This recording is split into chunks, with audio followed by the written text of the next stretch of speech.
তিস্তার পানি ব্যারেজ পয়েন্টে ২ সেন্টিমিটার ও কাউনিয়া পয়েন্টে ৩২ বিপদসীমার উপর দিয়ে প্রবাহিত হচ্ছে। আকস্মিক বন্যার উত্তরের তিস্তা অববাহিকার ১৬টি উপজেলার অন্তত ৪০,০০০ মানুষ পানিবন্দী হয়ে পড়েছে। চরম দুর্ভোগে পড়ছে বানভাসী মানুষগুলো।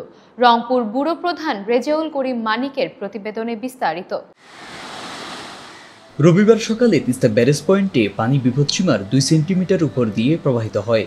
একই সময় তিস্তার পানি রংপুরের কাউনিয়া পয়েন্টে বিপদসীমার ৩২ সেন্টিমিটার উপর দিয়ে প্রবাহিত হয়ে নদী অববাহিকার প্রায় ৪০,০০০ মানুষ পানিবন্দী হয়ে পড়েছে। এ নিয়ে অষ্টমবারের মতো বন্যার কবলে পড়ল তিস্তাপাড়ের মানুষ।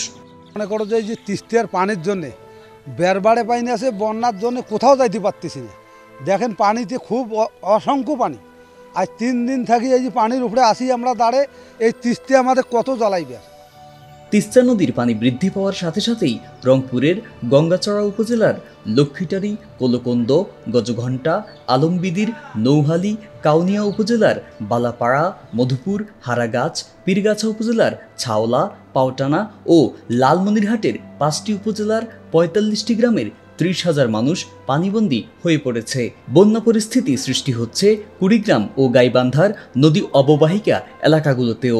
জমি ধান লাগাছিলাম, ধান গেছে, এবার তো শাক সবজি লাগাছিলাম, এরপরে তামাক আবাদ করি আমরা রংপুরের লোক, আমরা তামাক আবাদ করি, তামাকের পুলি ফেলাছি, সেটা একদম ধ্বংস। আমরা তো সামনে দীর্ঘদিন চলবো বউ বাচ্চা নিয়ে, তাদের এখন আমরা নিরুপায় দেখতেছি, কি দিয়ে কি করবো আল্লাহ পাক ছাড়া বলতে পারতেছি না। পানিবন্দী পরিবারগুলো খেয়ে না খেয়ে দিনাতিপাত করছে। এখন পর্যন্ত কোনো ত্রাণ না পাওয়ার কথা জানান বানভাসীরা।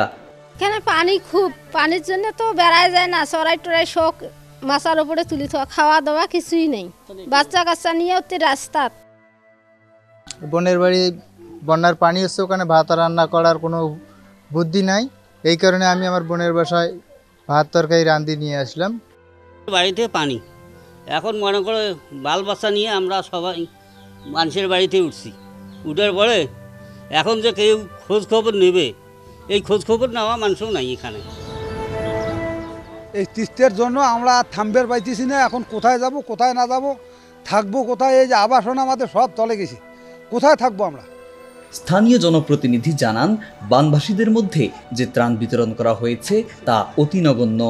এখানে কম বেশি পানিবন্দী ময়ঙ্কার কম বেশি ৭-৮ হাজার লোক, সে সংখ্যায় ত্রাণের সংখ্যা মনে করো কম।